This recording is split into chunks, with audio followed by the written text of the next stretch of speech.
By the end of this video, I'm gonna walk you through exactly how to get what you want without being pushy, without being needy, and without applying that much pressure without even trying. I'm going to explain to you what I call the pillar principle. It's something that I came up with because a lot of times people go through life normally wanting to get things from people and just expecting it to just happen to fall in their lap without giving something in exchange of value. You know what I'm saying? But what this whole thing is about is simply leaving no room to anybody for them to say no. The moment that you understand this concept, you're going to be able to get anybody to say yes to you. You're going to get everybody to agree with you. And you're ultimately gonna make a lot more money simply because of the fact that you know how to influence people in their best interest. We are not going to manipulate anybody here. We are using our influence and our energy and just our good intention to ultimately get someone to make a decision that we want, that's in our favor. So I'm gonna walk you through a basic example that you will probably relate to. You know, when you go out, you go to the club, you go to the bars, and you see that one guy who is out there just, you know, maybe he's got like a leather jacket on and he's, you know, buying drinks for his friends at the bar, and then like he's hitting on girls, he's buying girls drinks, and he's really trying really hard to get these girls to buy into him, to get his attention, to get them, right? So that's person A. But you look at person B. Another guy, same intention. They both want to get girls. They both want the girl. But you look at the other guy, he's more laid back. He's having his own drink. He doesn't need, keyword, need the girls to give him validation. He doesn't need that approval. He's already good on his own. So the moment that you understand the difference between these two types of people is the moment that you understand how to naturally attract these opportunities to you. The second guy, yes, they both want the same things, but the second guy is all good on his own. And by putting in minimal effort, without having to buy drinks for girls, without having to approach these girls all the time, and he just naturally attracts them to come to him because girls want that. They want that detachment because they don't want to feel like someone needs them. Now, this same concept, it's a little bit different in the dating industry and the dating life, whatever. Same principle applies to anything in life. When you remove this detachment from needing something. But ultimately, I'm gonna just say it right now, the pillar principle is all about how to really make no room for someone to say no. And I'm gonna tell you another example, just so that you get a better understanding of this. So basically, when I was a kid, I really wanted this Lego castle set. It was like the biggest set. There was like a local toy store in my town. And every day we would go on walks and we'd walk by the store. I'd ask my dad to go in. I'd be like, Dad, can we go in? I want to see the Lego set. And it's gearing up around Christmas time. It's late November, early December or something. And every day I'm going to the store to look at it. And I want it so bad. But even at that early age, I understood how to get what I wanted because that's what I want. That's my goal. And I was like 6 years old or 7 years old at the time. My parents, being as nice as they are, and I'm grateful for them, God bless them, they eventually got me that set, right? But in order for me to get that set or to get it for Christmas from Santa Claus, I had to get good grades. So what I did was I made sure that I did super well in school because I wanted the set. So I knew that if I had to do the hard work in school, I would win my parents' approval for them to get me the Lego set or tell Santa Claus to get it for me. Now, what did I do here? I didn't beg my dad to get the set. Yes, I was probably begging for it, right? But I understood how to get there because I needed to give them what they want. Because the way to get what you want is to make the other person want to do it. And this comes from the book, How to Win Friends and Influence People. Very, very good book. To be honest with you, I have not read the full thing, but I took it from one of the earlier chapters in this book. It's how to make someone do what you want, pretty much. Is by making them want to do it and by giving them a reason to do it and making them care enough to do it. So you make them want to do it. I made my parents want to give me that because I was getting good grades because ultimately they want me to do well in school. So I gave them what they want. I was doing well in school in order to get what I want, that whole thing. This is the pillar principle, okay? Basically, make no room for someone to say no. Make it literally impossible. It's like giving a really good offer. Like when you're making your offer, when you're selling a product or selling a service as a business owner to a consumer, as a business owner to another business owner, whatever the case may be, you need to give them an offer that is so good that they feel stupid saying no. That's the ultimate goal here. And you don't necessarily need to offer someone something in exchange of value. You can literally get someone to do what you want. You can get someone to do the dishes for you because you want them to, ultimately, if they do the dishes, you'll be able to make the food that they want because they're really hungry. It's just all about giving them what they want. You have to understand their deeper underlying intention. So the pillar principle, this is what I call the pillar principle. At my gym, there's an underground parking lot. In that underground parking lot, it's really tight. You have to turn into it, go down a ramp,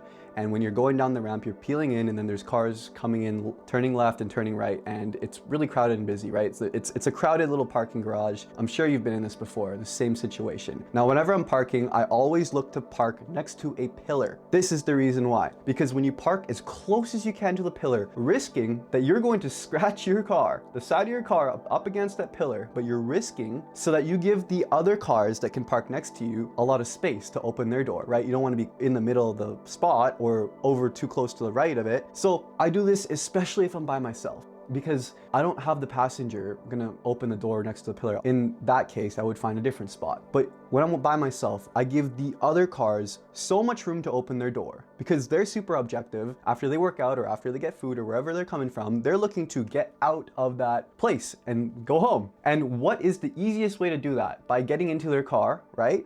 And opening the door. So make it easy for them to open the door without dinging your door. Simple as that. So make it easy for other people around you to go about their intentions, and you will get what you want. Now, how do you apply this to sales calls? Okay, it's very simple. When you're selling something, you need to get somebody to an emotional state where they logically justify a buying purchase to overcome their fears and ultimately solve that problem that they're facing. Now, how do you influence someone to do that? Well, by giving them what they want. It really depends on the product, on the service, but generally you're selling a product that solves a problem. So they want that problem to be solved. Ideally, if you're a sales rep on the call, you want money. What the hell are you doing if you're not on a sales call on there for money? You're trying to make money here, you're trying to get your commission, or you're trying to sell your offer. The other person wants to solve a problem. You want money. What do? You give them a solution to solve their problem. That makes them justify a buying purchase. Simple as that. In exchange, you will get money. So what do you want? You want money, but what does the other person want? They don't want to give you money. They want to solve their problem. So by giving them a solution to their problem, you're going to end up solving your need to get money, to make money and print. Take this advice or take this idea and run with it. It applies to any situation or thing that you're doing in your life, because at the end of the day, people want to solve their problems. People want to live their highest life. Well, not that way, but like if you think about the Maslow's hierarchy of needs, that self-actualization at the top of the triangle, they want to be there where they have full time, location, freedom. Everywhere below is they have their house, friends, family, money is good, everything. Everyone wants to be at that peak. So how can you help people get to that peak? By doing things in your best interest and by making it impossible for someone to say no, by giving them an offer that is so good that they're gonna feel stupid, that they've made the biggest mistake of their life if they don't buy your offer. So how do we apply this to our personal brand, and how do we apply this within our content and within our offer? Obviously, I just explained the offer. You got to give them something that's an offer that's so good that they're going to feel stupid saying no. But aside from that, how do you apply this within your content? You need to give people a reason to watch your whole video all the way through, because that's the best metric when it comes to audience retention and getting your content pushed out on your For You pages, on your Explore pages, on your home feed. That's the ultimate goal. That's how your content is going to be really pushed to the algorithm. So how do you get that audience retention? How do you give someone a reason to listen to you all the way until the end? By making it as easy as possible for them to follow along. By structuring a video so well that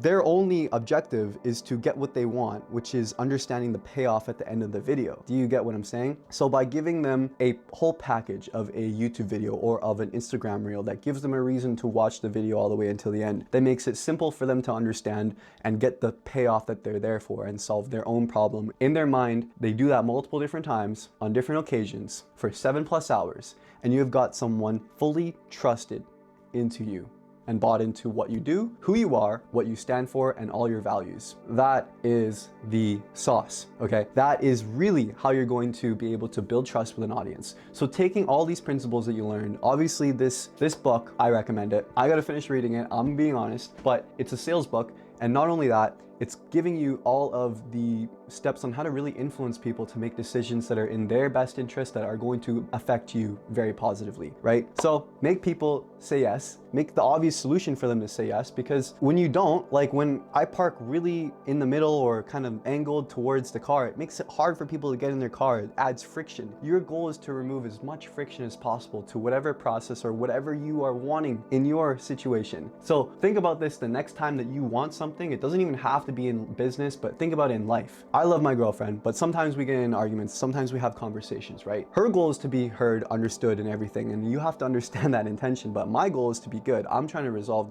the problems, right? We're trying to flatline everything so that like we're good, right? I can't just be like, yo, I just want to be good. Like, shut up. No, I need to make her feel heard and understood and give her what she wants to hear.